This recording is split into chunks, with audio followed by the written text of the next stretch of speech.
नमस्कार साथियों, मैं लोक अधिकार न्यूज से युगेंद्र सिंह आप सबका हार्दिक अभिनंदन करता हूं। आज हम हैं ईस्ट दिल्ली के क्षेत्र नंद नगरी में, जहां पर एक मासूम बेटी की हत्या सरेआम कर दी गई और प्रशासन मौन और तमाशगीन बनकर देखता रहा। क्या ऐसे ही बेटियां मारती जाएंगी? क्या कभी प्रशासन इन पर सख्त कार्रवाई करेगा? क्या नंद नगरी थाने की पुलिस यूं ही हाथ पे हाथ धरकर बैठी बैठी रहेगी? कब मिलेगा ऐसी बेटियों को न्याय? इन सब बातों के लिए हम आज उनके घर पर आए हैं और कोशिश करेंगे यहाँ पे जो पीड़ित है उनकी माँ और उनके परिवार से बात करने की। तो माँ जी, आप बात कर पाएंगी?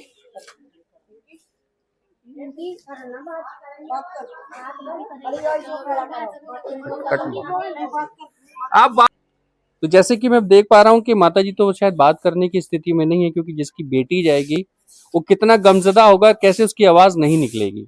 कैमरे के सामने बोलना हर किसी के बस की बात नहीं होती, लेकिन उसके साथ में उनकी जो नानी जी हैं, हम उनसे बात करेंगे। क्या चाहते हैं आप सरकार से, क्या चाहते हैं माननीय सीएम रेखा गुप्ता जी से कि ऐसे बेटियों की दरिंदगी से जो हत्या हो रही है उस हत्या पर अंकुश लगे। जी, मैं आपसे बात करना चाहता हूँ।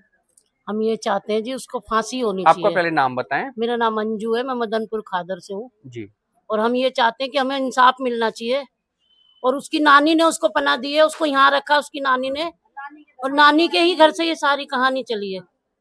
नानी को ही पनाह दे के नानी ने ये सलाह दिया कि तुम सरेंडर कर लो। ये जब वो लड़के ने सरेंडर कर लिया, हमें कुछ नहीं चाहिए, हमें कुछ नहीं चाहिए, हमें इंसाफ चाहिए, हमें उस लड़के को फांसी के दिलवानी है बस। आप स्टार्टिंग से बताएंगे हुआ क्या था वैसे आंटी जी? हुआ ये था, लड़की नाश्ता लेने गई है। क्या बेटियां नाश्ता लेने नहीं जाएंगी?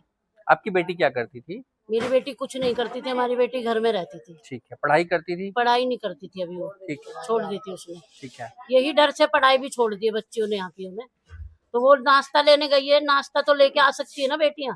क्या बेटियां घर में बंद तो नहीं रहेंगी? बेटियां घर में बंद तो नहीं रहेंगी ना, बेटियां घर में बंद तो नहीं रहेंगी ना, बेटियों को घूमने का हक है।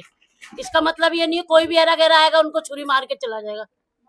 धमकियां उसको दे रहे हैं, अब वो डर के मारे माँ को नहीं बता रही, क्योंकि माँ रात को आती है ड्यूटी से। तो कितने टाइम से ये लड़का जो था वो धमकियां दे रहा था? उसने ये नहीं बताया हमें, लेकिन अब पता चला है कि धमकियां दे रहा है वो धमकियां दे रहा है।